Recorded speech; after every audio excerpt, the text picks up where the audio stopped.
மறுபடியுமாக ஆண்டவருடைய நாமத்தில் உங்களை வாழ்த்தி வரவேற்கிறேன். 1 ராஜாக்களின் புஸ்தகம் எடுத்துக்கொள்ளுங்கள். 1 ராஜாக்களின் புஸ்தகம் 19ஆம் அதிகாரம் 9 பாருங்கள். அங்கே எலியா ஒரு கெபிக்கு போய் தங்கினான்.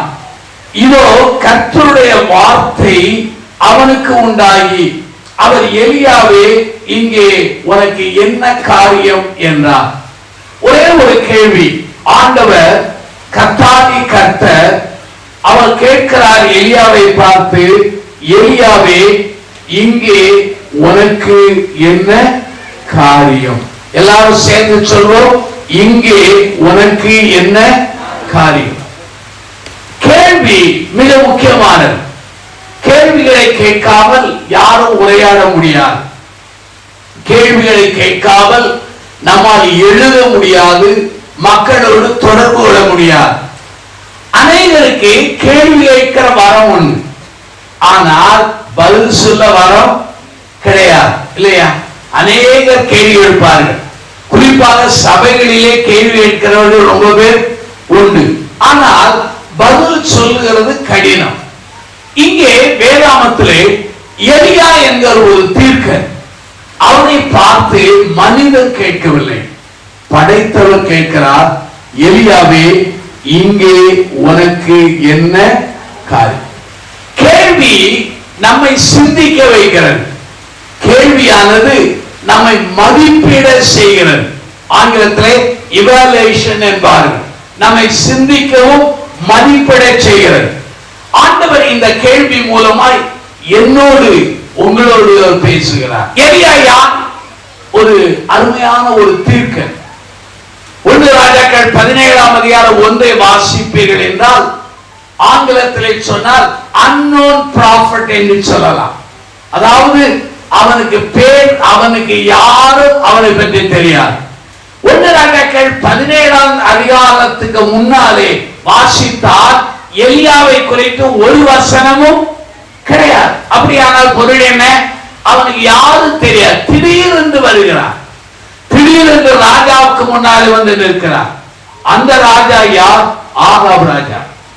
அந்த ராஜா இருக்கிறதிலே துன்மார்க்க ராஜா. கிறிஸ்தவ உலகத்திலே நாம் தேடி பார்த்தால் ஆகாப் என்கிற பெயர் யாருக்கும் சூட்டப்படவில்லை. எசேவேல் என்கிற பெயர் எந்த பெண்ணுக்கும் நினைக்கவில்லை, அழைக்கப்படவில்லை. அவ்வளவு பயங்கரமான பேர். அந்த ராஜாவுக்கு முன்பாக தைரியமாய் நின்று சொல்கிறார், ஆண்டவருக்கு முன்பாக நிற்கிற நான், என் வாயில் வார்த்தை அல்லாமல் தேசத்திலே மழை என்ன செய்யாது, பெய்யாது என்றார்.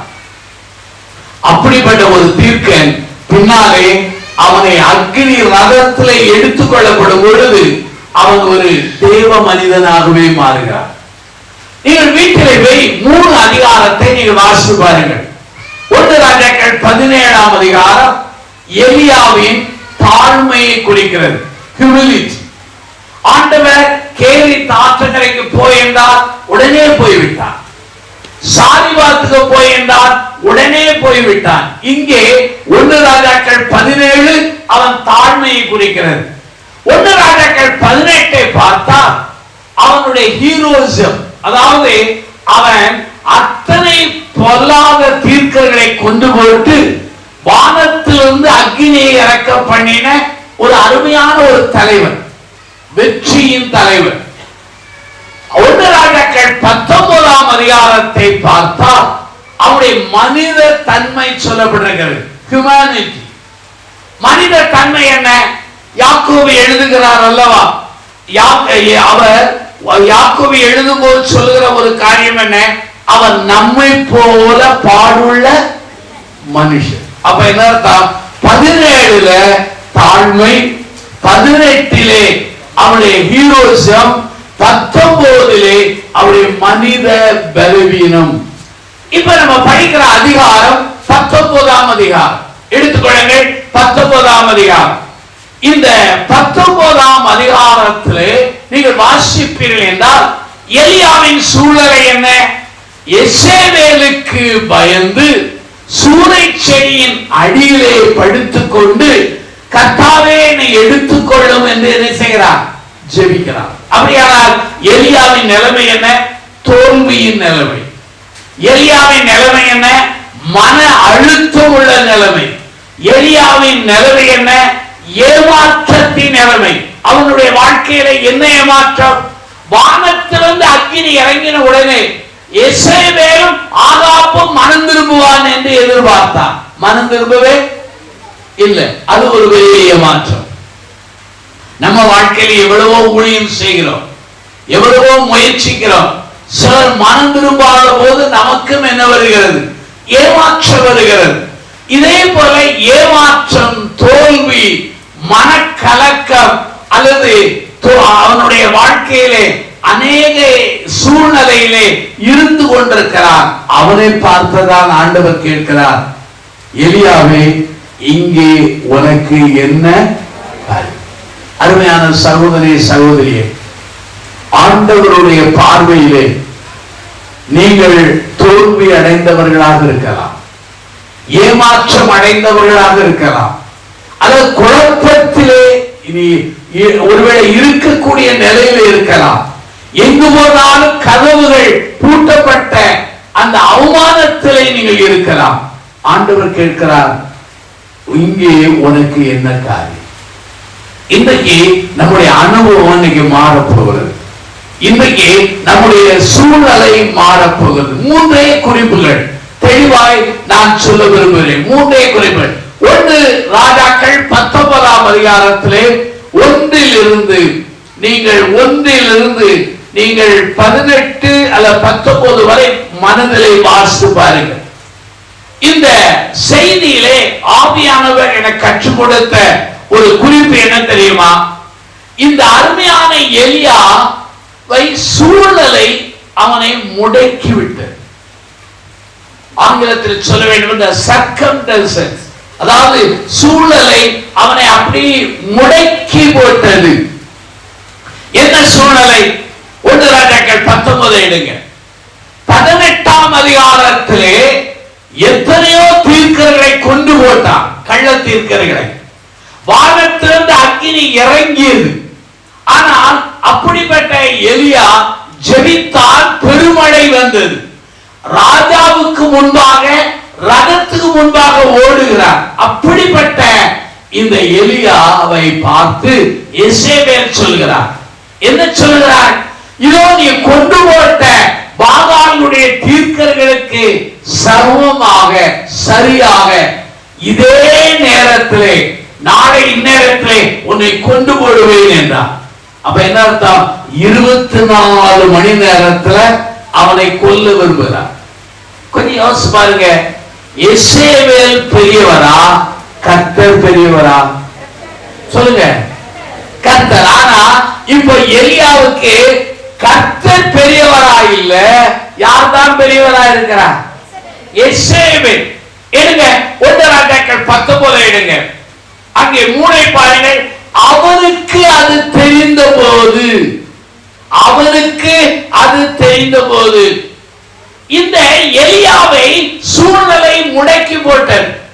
தங்கச்சி, தம்பி, அருமையான சகோதரனே, சகோதரியே, அருமையான தகப்பனே, தாயே, உன் வாழ்க்கையின் சூழ்நிலை உன்னை இன்னைக்கு முடக்கி போட்டிருக்கிறது. ஒரு காலத்திலே ஓடிக்கொண்டிருந்தாய், ஒரு காலத்திலே ஒருவேளை வில்லிலிருந்து புறப்பட்ட அம்பு போல இருந்தார். ஒரு காலத்திலே உனக்கு உற்சாகம் இருந்தது, ஒரு காலத்திலே உனக்கு தைரியம் இருந்தது, ஒரு காலத்திலே கிருபை இருந்தது. இப்போது உன் சூழ்நிலை எல்லாவற்றையும் முடக்கி போட்டு விட்டது. காரணம் என்ன? எலியா 3 தவறுகளை செய்தார். என்ன தவறு தெரியுமா? முதல் காரியம், அவன் தவறான காரியத்தை பார்த்தான். He saw the wrong thing. அநேகருக்கு நல்லதை பார்க்க மாட்டாங்க, எதை பார்ப்பாங்க? கெட்டதை பார்ப்பாங்க. ஒரு வீட்டுக்கு நான் சாப்பிட போயிருந்தேன். அந்த தங்கச்சி நல்ல சாப்பாடு செஞ்சான். நான் அந்த தங்கச்சி எப்போதுமே நான் சாப்பிடும் போது அவளை பாராட்டுவேன். ஏனென்று சொன்னால் சில தங்கச்சிமார்களுக்கு சமையலையே கொலை பண்ணி விடுவார்கள், சில தங்கச்சிமார்கள் சமையலை ருசி பண்ணுவார்கள். எல்லாரும் வீட்டுக்காரரை பார்க்காங்க, வீட்டுக்காரர் வீட்டம்மாவை பார்க்காங்க. ஆனா என்ன நடந்தா, அன்னைக்கு நல்ல செய்திருந்தா தங்கச்சி நல்லா இருக்குன்னு சொன்ன உடனே அவன் அந்த தங்கையினுடைய கணவர் என் பக்கத்துல நாற்கால உட்கார்ந்து இருந்தார். என் தொடைய ஒரு தட்டு தட்டினார். அவர் தட்டுறது அந்த அம்மாவுக்கு தெரிய தட்டினார். ஏன்னு கேட்டேன். தயவுசெய்து பாராட்டாதங்க. ஏன்னு சொன்னேன், இன்னைக்கு நல்ல செய்தி இருக்கா, நீங்க பாராட்டினா நாளைக்கு என்ன செய்வா, மோசமாயிரும். அப்பதான் அந்த தங்கச்சி சொல்லிச்சு, அண்ணன் 25 வருஷம் ஆகுது கல்யாணம் ஆகி, ஒரு நாளாவது இவரை பாராட்டினது இல்லைன்னா. அப்ப யோசிச்சு பாருங்க, எல்லாருக்கும் நல்லதை பார்க்க மாட்டாங்க, எதை பார்ப்பாங்க, கெட்டதை பார்ப்பாங்க. பைபிள்ல ஒரு வசனம் இருக்கு, தீர்ப்பானதில் இருந்து நீ விலையேற பெற்றதை பிரித்தெடுத்தால் என் வாயாயிருப்பாய். கெட்டு போனதுல நல்லதை எடு, அப்போது நீ யாராயிருப்பாய், அவருக்கு வாயாயிருப்பாய். நம்ம சுவாமி என்ன தெரியுமா, நல்லதுல இருந்து எதை எடுப்போம் சொல்லுங்க, கெட்டது. ஆனா இவன் எதை பார்த்தான் தெரியுமா, he saw the wrong thing. அவன் என்ன பார்த்தான் பாருங்க, 1 ராஜாக்கள் 19 இருக்கிறது.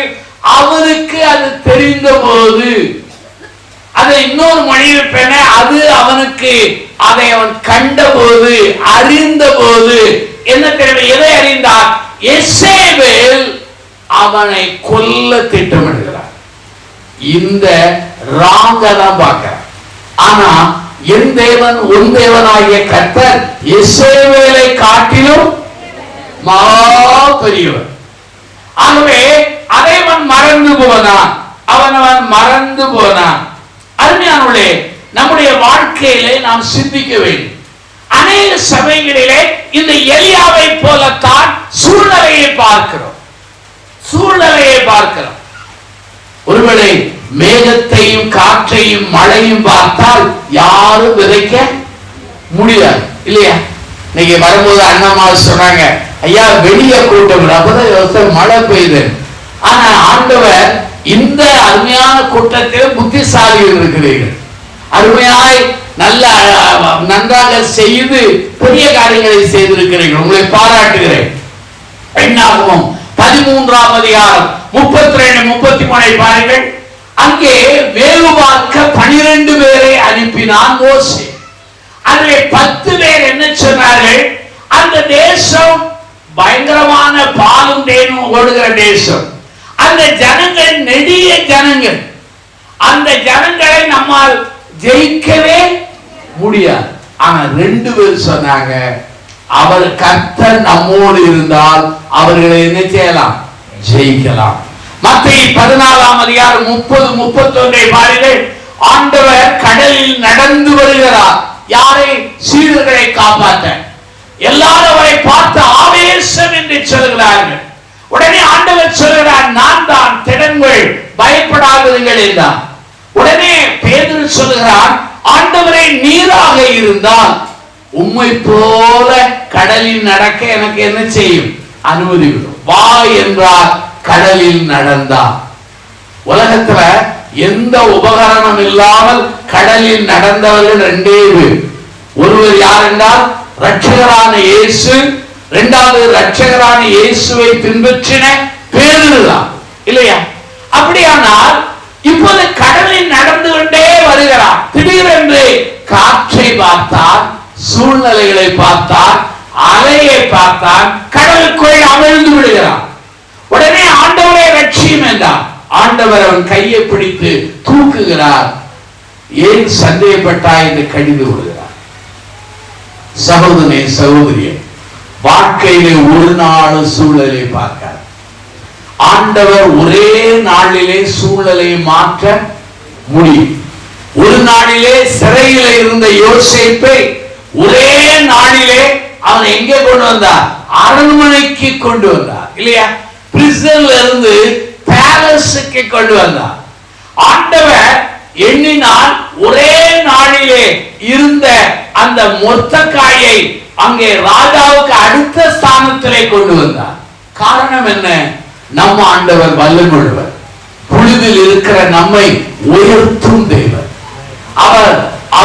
அவர் தரித்திரனை ஐஸ்வர்யமாக்குகிறார், ஐஸ்வர்யமானவனை தரித்திராக்கிறார்.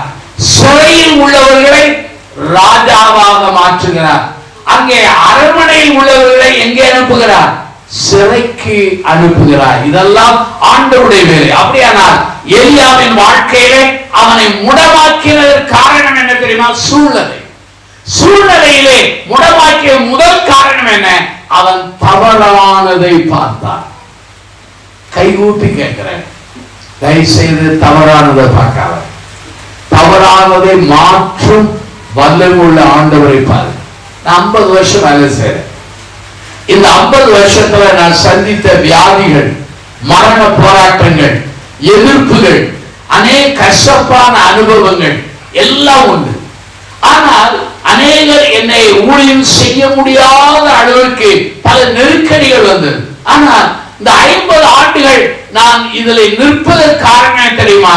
நான் சூழ்நிலை பார்க்கவில்லை, தவறானதை பார்க்கவில்லை, ஆண்டவரை பார்க்கிறேன். அல்லேலூயா.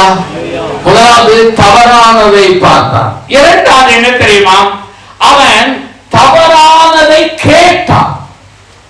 முதலாவது பார்த்தான், இரண்டாவது கேட்டான். எதை கேட்டான் பாருங்கள். பைபிள் எடுங்க. 1 ராஜாக்கள் 19ஆம் அதிகாரம் 19:4 பாருங்கள். அவன் வனாந்தரத்தில் ஒரு நாள் பிரயாணம் போய் ஒரு சூரை செடியின் கீழ் உட்கார்ந்து தான் சாக வேண்டும் என்று கோரி, போதும் கர்த்தாவே என் ஆத்துமாவை, இதத்தாங்க சாவை கேட்டான். முதலாவது தவறானதை கண்டான், தவறானதை கேட்டான். என் வாழ்க்கையில நான் நல்லா படிச்சிருக்கிறேன். யாரெல்லாம் மரணம் வரும்னு கேட்கிறாங்களோ அவங்கள சாகவே மாட்டேங்கிறாங்க. ஆனா யாரெல்லாம் சாவ வேண்டாம் சொல்லி அடிக்கடி இசிஜி எல்லாம் எடுத்து பாக்குறாங்க, டப்புன்னு போயிருதான் இல்லையா? புரியல நமக்கு. அப்ப இவன் எதை கேட்டா? தவறாங்க. பைபிள்ல சாவணும்னு கேட்டவங்க எல்லாம் ரொம்ப நாள் உயிரோடு இருக்காங்க. உதாரணம் யார் தெரியுமா? இந்த அருமையான அந்த அருமை எலியா, இன்னொன்னு யோனா. இந்த 2 பேரும் தங்களுடைய வாழ்க்கையிலே மரணத்தை வாஞ்சித்தவர்கள். ஆனால் அவர்களுக்கு தீர்க்காயுசை கொடுத்தார். அதனால தயவு செய்து மரணம் வரட்டும் என்று ஜெபிக்காதிருங்கள். அதே சமயத்தில் மரணத்தை கண்டு பயப்படாதிருங்கள். ஏனென்றால் மரணத்தை ஜெயித்தவர் யார் தெரியுமா? ஆண்டவராகிய இயேசுவார். அவருடைய பிள்ளைகளாகிய நமக்கு மரணம் நித்தியத்துக்கு செல்கிற ஒரு வழி. அல்லேலூயா. அது ஒரு வழி. அது வழியாகத்தான் நம்ம. அவன் முதலாவது சூழ்நிலை அவனை முடமாக்கியது. அதற்கு முதல் காரணம் தவறானதை அவன் பார்த்தான். இரண்டாவது தவறானதை கேட்டான். மூன்றாவது தவறானதை பேசினான். 1 ராஜாக்கள் 19 எடுங்க, 4 பாருங்க. நான் என் பிதாக்களை பார்க்கிலும் நல்லவர் அல்ல. யாராவது அவன்கிட்ட கேட்டாங்களா நீ நல்லவனா கெட்டவனான்னு? அவரே சொல்றாரு, நான் என் பிதாக்களை காட்டிலும். அப்ப அவருக்கு ஒரு பெரிய இன்ஃபியாரிட்டி. அப்ப என்ன அர்த்தம்? முற்பிதாக்களாகிய ஆபிரகாம், ஈசாக்கு, யாக்கோபு, அங்கே மோசே, இப்படிப்பட்ட பக்திமான்களை எல்லாம் பார்க்கும்போது நான் அந்த அளவுக்கு நான் சரியானவன் அல்ல. ஒன்ன புரிஞ்சிடுங்க, ஆண்டவர் எல்லாரையும் வித்தியாசமாய் படைத்திருக்கிறார். நம்ம பார்வை வித்தியாசம், கைரேகை வித்தியாசம், குரல் வித்தியாசம், நம்ம நடக்கிற நிலை வித்தியாசம், நம்முடைய ஹேண்ட் ரைட்டிங் கூட என்னது எல்லாம் வித்தியாசம். ஆண்டவர் என்றைக்குமே ஜெராக்ஸ் காப்பிகளை உருவாக்கினவர் அல்ல. ஆனா இவன் சொல்கிறான், நான் முற்பிதாக்களை காட்டிலும். ஆபிரகாமை போல ஈசாக்கு கிடையாது, ஈசாக்கை போல யாக்கோபு கிடையாது, மோசேயை போல யோசுவா கிடையாது, எலியாவை போல எலிசா கிடையாது, பேதுருவை போல பவுல் கிடையாது. நல்ல புரிஞ்சுங்க இல்லையா? ஆனாலும் நம்ம வாழ்க்கையில நாம் ஆண்டவருக்கும் ஆண்டவர் தான் சொல்லணும், நீ முற்பிதாக்களை காட்டில நல்லவை இல்லைன்னு சொல்லணும். நாம் நம்மை குறித்து சொல்லுகிறது தப்பு. தாழ்மைப்படலாம், ஆனா இவன் என்ன சொன்னா, ராங் திங். அதாவது முதலாவது தவறானதை பார்த்தான், தவறானதை கேட்டான், மூன்றாவது தவறானதை என்ன செய்தான், அவன் தவறானதை அவன் விரும்பி வாங்கித்தான், மூன்றாவது தவறானதை அவன் பேச ஆரம்பித்தான். முற்பிதாக்களை காட்டிலும் எப்படிப்பட்டவன் அல்ல, நல்லவன் அல்ல என்றார். அப்படியானால் சூழ்நிலை இவனை முடமாக்கி, சூழ்நிலைகளை ஆண்டவரால் மாற்றி அமைக்க முடியும். நம்முடைய எதிர்காலம் ஆண்டவர் கையில் இருக்கிறது. உங்கள் பிள்ளைகளின் எதிர்காலம் தெய்வத்தின் கரத்தில் இருக்கிறது. உங்களுடைய வாழ்க்கை அவர் கையில் இருக்கிறது, இல்லையா? அப்படியானால் சூழ்நிலைகளை மாற்றி தாரும் ஆண்டவரே, சூழ்நிலைகளை அகற்றி தாரும் ஆண்டவரே, சூழ்நிலைகளை உங்களுக்கு சித்தப்படி இதை சரி பண்ணும் என்று சொல்லி நாம் ஜெபிக்க அழைக்கப்படுகிறோம். முதல் குறிப்பு என்ன? அவனை சூழ்நிலை முடக்கியது. இரண்டாவது குறிப்பு என்ன தெரியுமா? இந்த சூழ்நிலைகள் முடக்கிய அவனை ஆண்டவரின் மனதுருக்கம் அமைதிப்படுத்தியது. அதாவது the compassion of God, தேவனுடைய மனதுருக்கம் அவனை காம் பண்ணியது. நான் வீட்டுக்கு வச்ச பேர் என்ன தெரியுமா? எரிமலை. வீட்டுக்கு வச்ச பேர் என்னது? எரிமலை. திடீர்னு வெடிக்கும், திடீர்னு அமைதலாக. நல்ல சண்டை நடக்கும் போதுதான் முடிவுல வடை பாயாசம் வரும். வடை பாயாசம் சாப்பிடும் போதுதான் என்ன வரும்? சண்டை வரும். எல்லாரும் அமைதியா இருக்க பார்த்தா நேற்று வரலும் வெடிச்சிருக்குன்னு நினைக்கிறேன். அப்படி யாருக்காவது வெடிக்கலன்னா சொல்லுங்க, நான் இன்னைக்கு ஜோம் பண்றேன். உங்க வீடுகளில் இன்னையிலிருந்து எரிமலை வெடிக்கணும். என் வாழ்க்கையில வீட்டுக்கு வச்ச பேரு. ஆனால் பைபிள் ஒரு வசனம் இருக்கு, கொந்தளிப்பை கர்த்தர் அமர்த்துகிறார். அப்போ இவனுடைய அந்த முடங்கி போன நிலையை ஆண்டவர் அமைதிப்படுத்தார். ஆங்கிலத்தில் சொல்ல போனால் அவருடைய கம்பேஷன் ஆஃப் காட், தேவனுடைய மனதுருக்கம் அவனை காம் பண்ணு, இல்லையா? சில சண்டை போடும்போது சொல்ல கொஞ்சம் காமா இருங்க, பேசாதங்க, இல்லையா?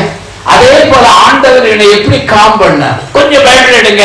வித்தியாசமான ஒரு குறிப்பு. முதலாவது என்ன தெரியுமா? 1 ராஜாக்கள் 18ஆம் அதிகாரத்தை எடுங்க. 1 ராஜாக்கள் 19ஆம் அதிகாரத்தை எடுங்க. அதுல 5 பாருங்கள். ஒரு சூறை செடியின் கீழ் படுத்துக்கொண்டு நித்திரை பண்ணினான். அப்பொழுது அவன் ஒரு தூதன் அவனை என்ன செய்றான்? எப்படி எழுப்பினான்? தட்டி எழுப்பினான். ஆங்கிலத்துல சொல்ல வேண்டும், ஜென்டில் டச்சிங். அப்படி மெதுவா தட்டி எழுப்பினான். இதுதான் ஆண்டவர் அவனுக்கு கொடுத்த முதலாவது தொழுது. என்னையும் உங்களையும் ஆண்டவர் எப்படி அமைதிப்படுத்துகிறார் தெரியுமா? நம்மை தட்டி எழுப்புகிறார். ஹல்லேலூயா. நம்ம வாழ்க்கையில அநேக முறை அவருடைய தொடுதல் நமக்கு தெரிகிறது, நம்ம புரியல, அறியல. எத்தனையோ முறை நம்மை முதலாவது அவனை தொடுகிறார். அவங்க ஆண்டவருடைய தொடுதல் 5வது வாக்கியத்தில் வருகிறது. அடுத்தது என்ன தெரியுமா? ஆண்டவர் அவனுக்கு கிருபை கொடுக்கிறார். இந்த எலியாவை தட்டி எழுப்பின உடனே நீ தற்கொலைக்காக ஜெபம் பண்ணின, எசேபேலை விட்டு ஓடி வந்தாய், உன் வேலைக்காரனை கூட விட்டு தனியாய் ஓடி வந்தாய் என்று அவனுடைய தடுமாற்றங்களை ஆண்டவர் வண்டி கணக்காக கண்டிக்கிறார். எந்த இடத்துல கண்டிச்சிருக்காரா? நீ செஞ்ச தவறுன்னு கண்டிக்கவே அது கிருபையை சொன்னார். என்ன தெரியுமா? அவர் என்ன கொடுக்கிறார் பாருங்க. அப்பொழுது ஒரு பாத்திரத்தில் என்ன இருந்தது? தண்ணீரும் தழலில் சுடப்பட்ட அடை. இது எந்த ஹோட்டல் வந்துச்சு நமக்கு தெரியாது. நான் என்னுடைய யூகம் என்ன தெரியுமா? பரலோகத்திலிருந்து தூதன் அவனுக்கு சுட சுட என்ன கொடுத்திருக்கிறார்? அடையும், அங்கே எதுவும் கொடுத்தார்? தண்ணீரையும் கொடுத்தார். சரி, அது ஒரு முறை கொடுத்த உடனே அதை சாப்பிட்டு தூங்குகிறார். மறுபடியும் அவனுக்கு தட்டி எழுப்பி மறுபடியும் போதனம் பண்ணு என்று சொல்கிறார். அப்ப என்ன தெரியுமா? முதலாவது அவனுக்கு காட்ஸ் ஜென்டில் டச், இரண்டாவது காட்ஸ் கிரேஸ் நாட் ஜட்ஜ்மென்ட். மூணாவது என்ன தெரியுமா? ஆண்டவர் அவருடைய தேவைகளை சந்தித்தார். God's provision. என்ன தேவை? இப்ப அவனுக்கு என்ன வேணும்? தண்ணியும் என்ன வேணும்? ஆகாரம். என்னைக்குமே டிப்ரெஷன் வந்துட்டானா அவங்களுடைய அடையாளம் என்ன? தூங்குவாங்க. ரெண்டாவது என்ன செய்வாங்க? எல்லாரும் வெட்டி ஒதுங்கி கதவை பூட்டி உள்ள உட்கார்ந்து இருப்பான். மூணாவது என்ன? சாகணும்னு சொல்லி என்ன செய்வான்? ஜெபம் பண்ணுவான். நாலாவது என்ன? மற்றவர்களோடு தன்னை ஒப்பிட்டு பார்ப்பான். ஐந்தாவது என்ன? சொன்னதே என்ன செய்வான்? இங்க பாருங்க, 19 அதிகாரத்துல பாருங்க, 10 வருது, நான் ஒருவர் மாத்திரம் இருக்கிறேன். அதே வசனத்தை 14 அதே தான் சொல்வார். சொன்னதே நினைச்சுவார். இதெல்லாம் ஏமாற்றத்தின் அறிகுறிகள். ஆனா முதலாவது ஆண்டவரை தொட்டார், காட்ஸ் ஜென்டில் டச். இரண்டாவது காட்ஸ் கிரேஸ். மூன்றாவது காட்ஸ் ப்ரொவிஷன். அவன் தேவையை கரெக்டா சந்திச்சார். அவனுக்கு என்ன தேவையோ அதை என்ன செய்தான்? சந்திச்சு. இதெல்லாம் நான் படிச்ச பாடம் தெரியுமா? யாருக்காவது டிப்ரெஷன் வந்துச்சுன்னா முதல்ல என்ன கொடுக்கணும்? கொடுங்க, சாப்பாடு கொடுக்கணும். நம்ம சாப்பாட வார்த்தையில கொடுக்கிறோம், ஆனா சாப்பாட கொடுக்கணும் இல்லையா? இதைத்தான் ஆண்டவர் செய்தார். நான் அடுத்தது என்ன தெரியுமா? ஆண்டவர் அவனுக்கு செய்த ஒரு காரியம் என்ன? God's patience. பொறுமையா இருந்தார். சாப்பிட்டா தூங்குறான், மறுபடியும் கொடுக்கிறான், சாப்பிட்டா தூங்குறான். அவன் எழுந்திருந்து புசித்து 40 நாட்கள் இரவு பகல் என்ன செய்யறான்? நடக்கிறான். அந்த 40 நாள் கழித்து ஒரு கொலையில என்ன செய்யறான்? ஒளிந்து விடான். இவ்வளவு 40 நாளும் என் தெய்வமாகிய கர்த்தர் அவனிடத்துல என்ன செய்தார்? பொறுமையா இருந்தார். பொறுமையா இருந்தார். அப்ப ஆண்டவருடைய தொடுதல், ஆண்டவரின் கிருபை, ஆண்டவரின் அவனுடைய தேவைகளை சந்தித்தல், ஆண்டவரின் பொறுமை அங்கே காணப்பட. அதை காட்டி இன்னொன்னு நான் சொல்றேன், காட்ஸ் பிரசன்ஸ். இவன் ஆண்டவரை தேடல, ஆண்டவர் அவன் தன் தூதரை அனுப்பி தொட்டு ஆகாரம் கொடுக்கிறார் என்றால் பொருள் என்ன தெரியுமா? தேவ பிரசனம் அவனை தேடி வருகிறது. அல்லேலூயா. தேவ பிரசனம். அப்ப சோர்விலிருந்து, தோல்வியிலிருந்து, ஏமாற்றத்திலிருந்து வெளியே வர வழி என்ன தெரியுமா? தேவ பிரசனம் நம்மோடு இருந்தால் போதும், நாம் வெளியே வந்து விடலாம். அல்லேலூயா. உண்மை. அந்த செய்தியை நான் இன்றைக்கு காலையிலிருந்து உட்கார்ந்து ஆயத்தப்படும் போது என் கண்கள் திறந்தது. ஆண்டவர் எவ்வளவு வசனம் வைத்திருக்கிறார் என்று சொல்லி நான் ஆண்டவரை தோத்திரிக்க ஆரம்பித்தேன். தேவ பிரசனத்தை பாடலில் கொண்டு வர முடியாது. தேவ பிரசனத்தை வண்ண விளக்குகளில் கொண்டு வர முடியாது. தேவ பிரசனத்தை சுவரொட்டிகளின் விளம்பரத்திலே கொண்டு வர முடியாது.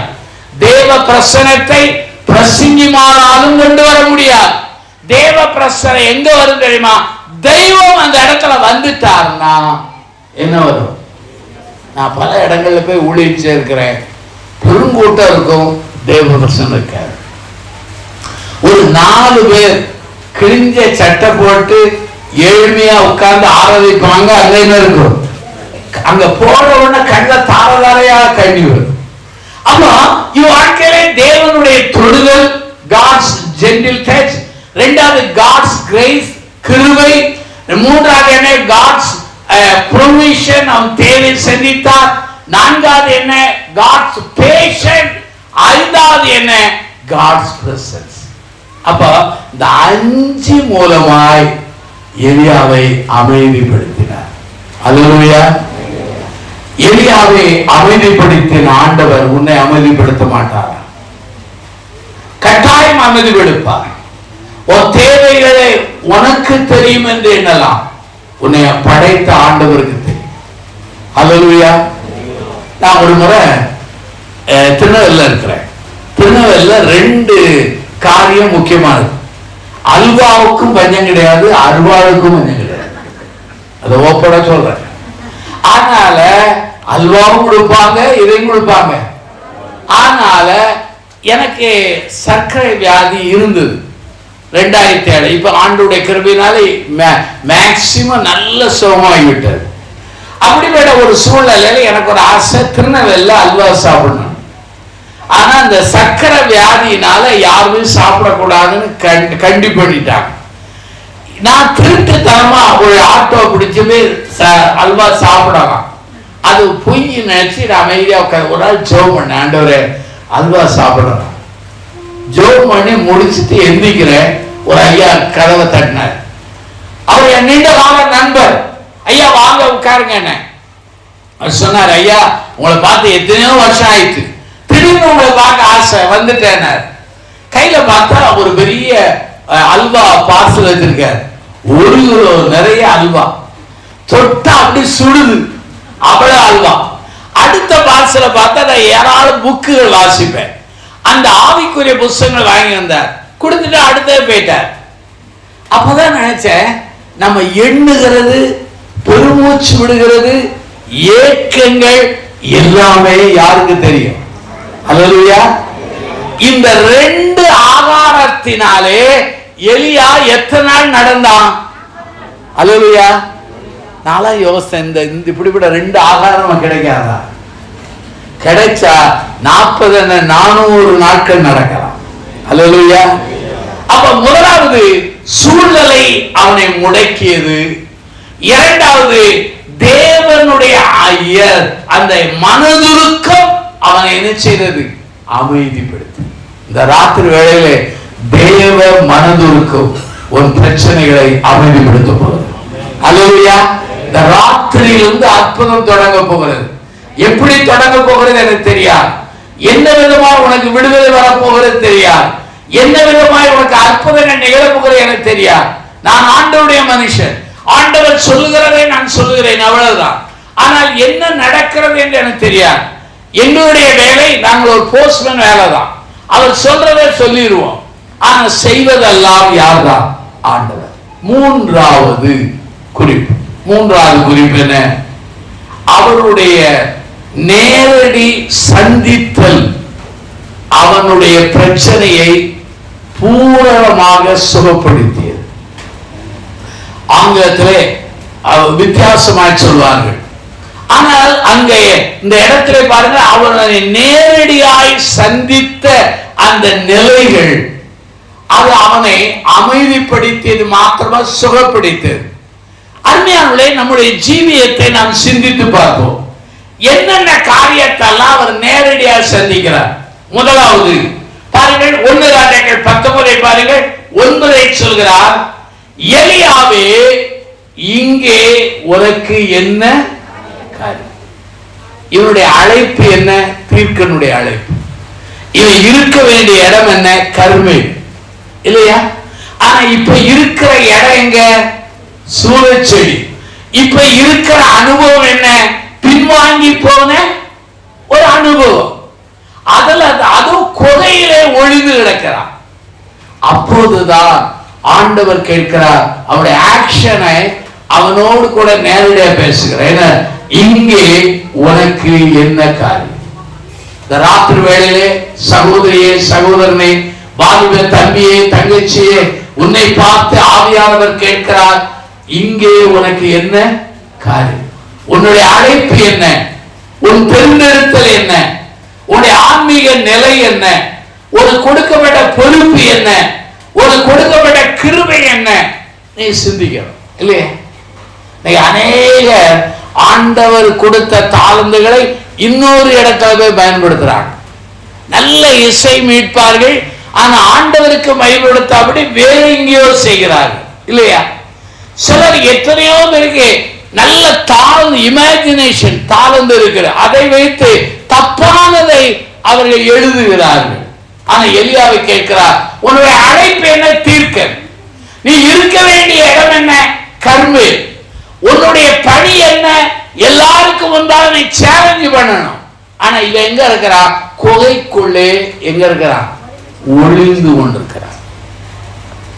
இந்த செய்தியை கேட்டிருக்கிற நீங்க எத்தனை பேர் எந்த குகையில ஒளிஞ்சிருக்கீங்கன்னு எனக்கு தெரியாது. அவங்களுக்கு நல்லாவே தெரியும். யாராவது உங்களை சர்ச்சை கூட்டங்கள் கூட்டா சொல்ல, நீங்க போங்க, நான் வரமாட்டேன். அந்த வரமாட்டேன்னு சொல்றதே ஒரு கொகை இல்லையா? பைபிள் வாசின்னு சொன்னா, இந்த பைபிள் வாசி என்னத்தை நீங்க கண்டீங்கன்னு நமக்கு திரும்ப கேட்காங்க இல்லையா? ஆண்டவருடைய வேத வசனத்தை வாசிப்பதினால்தான் இன்றைக்கு நம்முடைய வாழ்க்கையில மனநிலை பாதிக்கப்படாதபடி மன தெளிவோடு இருக்கிறோம். இது மாத்திரம் இல்லைன்னா நம்மளாம் கெட்டு போயிடும், அழிந்து போயிடும். அப்ப முதலாவது என்ன?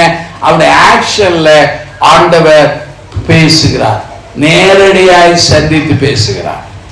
அடுத்தது அவருடைய ஆட்டிடியூட், அவருடைய மனநிலையை அவர் பேசுகிறார். என்ன பேசுகிறார் பாருங்க. இவன் மனநிலை என்ன தெரியுமா? பெரிய பெரிய காரியத்தை தான் அவர் பார்ப்பார். 1 ராஜாக்கள் 19 எடுங்க. அப்பொழுது அவர் வெளியே வந்து 11 கர்த்தருக்கு முன்பாக பர்வதத்தில் நில் என்றார். அப்பொழுது இதோ கர்த்தர் என்ன செய்தார்? கடந்து போனார். கர்த்தருக்கு முன்பாக பர்வதங்களை பிளக்கிறதும் கண்மலைகளை உடைக்கிறதுமான பலத்த. அப்ப என்ன அர்த்தம் தெரியுமா? பழைய ஏற்பாட்டு காலத்துல அப்படி கண்மலையை பிளக்கக்கூடிய பெருங்காற்றுல யார் இருப்பா? யார் இருப்பா? ஆனா இங்க பெருங்காற்று வந்துச்சு, யாரு இல்ல? ஆண்டவர் இல்ல. தொடர்ந்து வாசிக்கிற பாருங்க. ஆனாலும் அந்த காற்றிலே கர்த்தர் இருக்கவில்லை. காற்றிற்கு பின்பு பூமி அதிர்ச்சி உண்டானது, அதிலும் அவரு இல்ல. பூமி அதிர்ச்சிக்கு பின்பு என்ன வந்தது?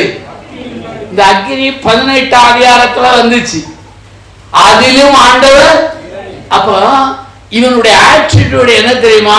பெரிய பெரிய காரியத்துலதான் கர்த்தர் இருப்பார். நீங்க சிலருக்கு அப்படிதான், பெரிய பிரசங்கியார கூட்டாதான் எழுப்புதல். நீங்க நம்ப மாட்டீங்க, சின்ன ஆளை கூடுங்க எழுப்புதல் இல்லையா? நம்ம ஆட்டிடியூட் பெரிய அளவில் செய்யணும். இங்க அங்க பெருங்காற்று வந்தது, கர்த்தர் இல்ல. அக்னி வந்தது, கர்த்தர் இல்ல. அங்கே பூமி அதிர்ச்சி வந்தது, கர்த்தர். அப்ப இவருடைய ஆட்டிடியூட் என்ன? இதுலதான் ஆண்டவர் இருப்பார். அப்பதான் ஆண்டவர் கற்றுக் கொடுக்கிறார். இதுல இல்ல, எது இருக்கு? மெல்லிய உன் மனசுக்குள்ள பேசுகிற அந்த தேவ சத்தத்தினால் கூட ஆண்டவர் தன் தேவ திட்டத்தை வெளிப்படுத்த முடியும் இல்லையா? தேவடு அநேக முறை ஆவியானவர் நம்மோடு பேசுகிறார். ஒரு ஜில்லாவுக்கு நான் போயிருந்தேன். ஒரு கிராம சபையில என்னை பேச கூட்டாங்க. அந்த ஊர்ல அந்த சர்ச்சின் நடுவில், அந்த கிராமத்தின் நடுவு இருக்கும், ஒரு 100 குடும்பம் தான் இருக்கும். அந்த 100 குடும்பத்துக்கு அந்த ஊர்ல 150 இருந்து 170 நாய் இருக்கும். என்ன இருக்கும்? நாய் இருக்கும். இங்க லாட்ஜி தங்கறலாம் எங்களுக்கு வசதி கிடையாது. ஆனா சர்ச்சிலே படுத்திருக்கோம். எங்களுக்கு தலையணை என்ன தெரியுமா? சர்ச்சில் போட்ட நற்கனைக்கு போட்ட தலையணை தான் தலையில வச்சு படுப்போம். நல்ல படுப்பேன். நான் எப்போதுமே சர்ச்சில் தனியா படுக்க ஆசைப்படுவேன். ஏன் தெரியுமா? என்னுடைய தூக்க சவுண்ட் ஸ்லீப், அதாவது குரட்டை விடுவேன். அதனால ஏன் குரட்டையே அவர் தான் தாங்கணும் சொல்லி படுப்பேன்.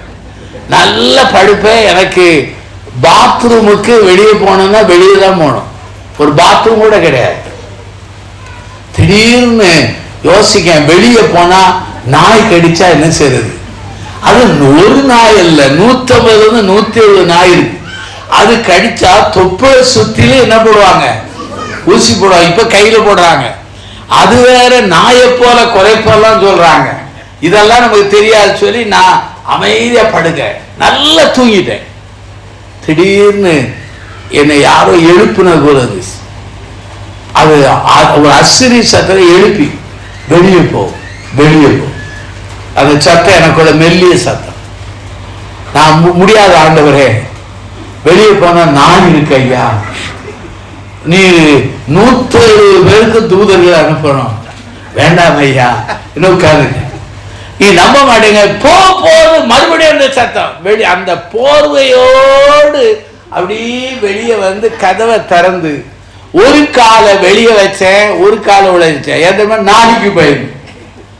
திரும்பி பார்த்தா நான் படுத்த இடத்துல மேல ஒரு உத்தரம் அப்படி விழுந்துட்டு, உத்தரம் அப்படி விழுந்துட்டு.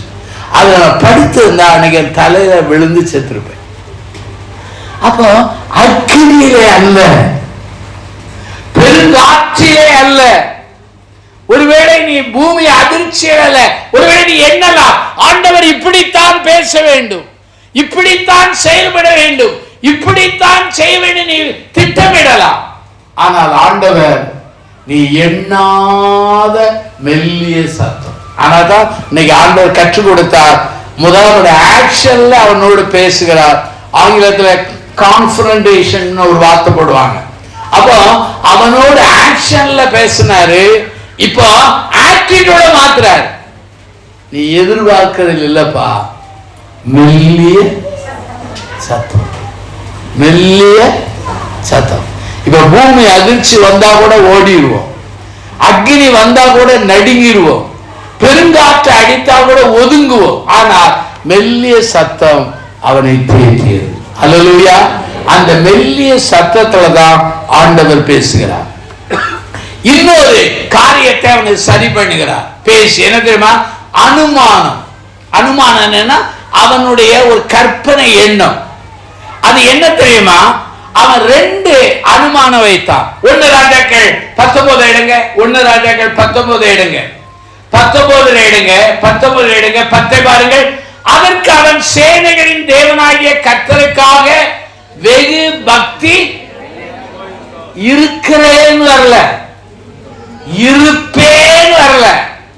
இந்த எம்மாவோர் சீடர்களை போல நாங்கள் அவர் மேல் நம்பிக்கை இருந்தோம். அதே பதம். இஸ்ரவேல் புத்திரர் உமது உடன்படிக்கையை தள்ளிவிட்டார்கள், உம்முடைய பலிபீடங்களை இடித்து உம்முடைய தீர்க்கர்களை பட்டயத்தினால் என்ன செய்தார்கள்? கொண்டு போட்டார்கள். நான் ஒருவன் மாத்திரம் மீதியாக இருக்கிறேன், என் பிராணனை வாங்க. அவனுடைய அந்த அனுமானம் என்ன தெரியுமா? நான் கைவிடப்பட்டேன், நான் ஒருத்தன். அப்பதான் ஆண்டவர் சொல்றாரு, நீ கைவிடல. 18 பாருங்க.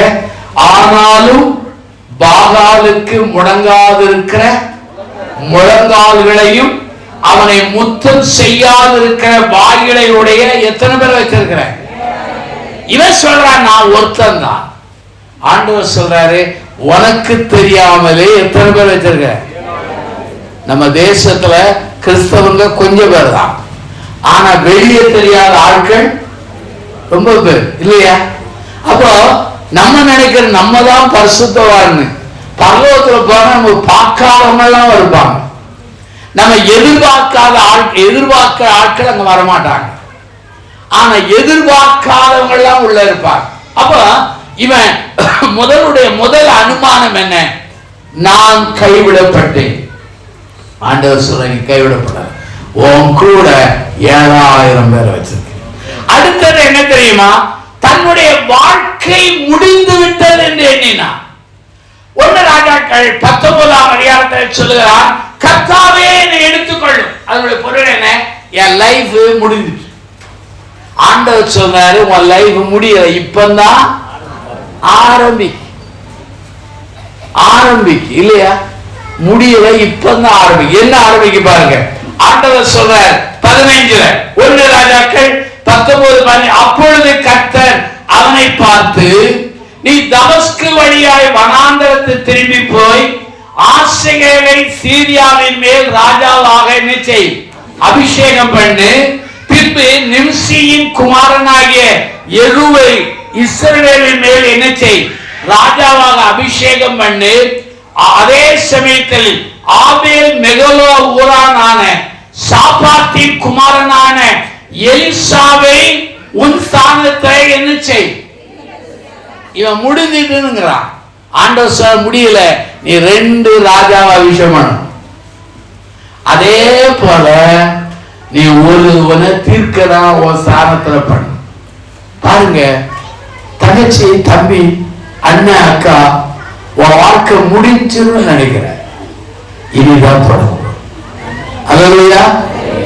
நீ முடிந்தது என்று எண்ணாத, இனிதான் உனக்கு பிரகாசமான வாழ்க்கை. இனிதான் உனக்கு ஆசீர்வாதமான வாழ்க்கை. இதுவரை அனுபவித்த வாழ்க்கை ஒரு கைப்பிடி அளவு மேகம். இதுதான் பின்மாறிய நீ பார்க்க போகிறாய் இல்லையா? அப்போ அவருடைய 2 அனுமானம் என்ன? கைவிடப்பட்டு இல்ல 7000 பேர் என் வாழ்க்கை முடிஞ்சிட்டுன்னு சொன்னாரு. ஆனா அவனுக்கு சொன்னார் 2 ராஜாக்களை அபிஷேகம் பண்ண, 1 தீர்க்கரை அபிஷேகம். இது பெரிய திட்டம். 2 ராஜாக்களை அபிஷேகம் பண்ணவர் ஒருத்தர் இருந்தார், சாமுவேல் இல்லையா?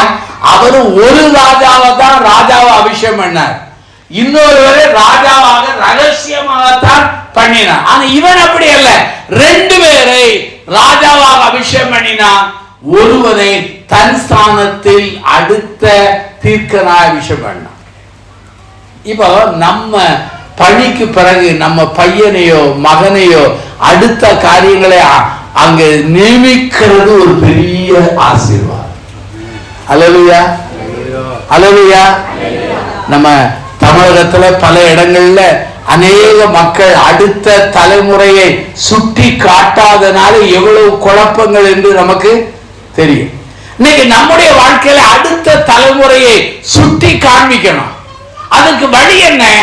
ஆண்டவரின் அந்த நேரடி தொடுதல், பேசுதல், அவருடைய வாக்குவாதம் தான் பெரியது.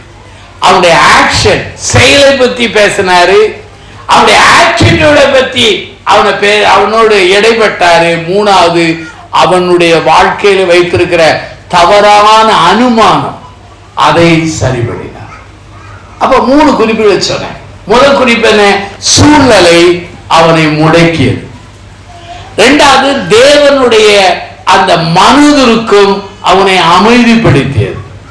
ஆண்டவரின் சந்தித்து பேசுதல் அவனை கியூர் பண்ணது, குணமாக்கி. இந்த 3 காரியத்தையும் ஆண்டவர் செய்கிறார்.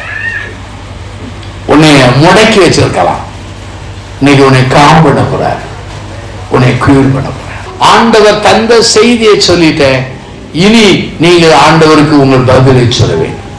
எல்லாரும் எழுந்து நிற்போம், பிரார்த்தனை செய்ய போறோம்.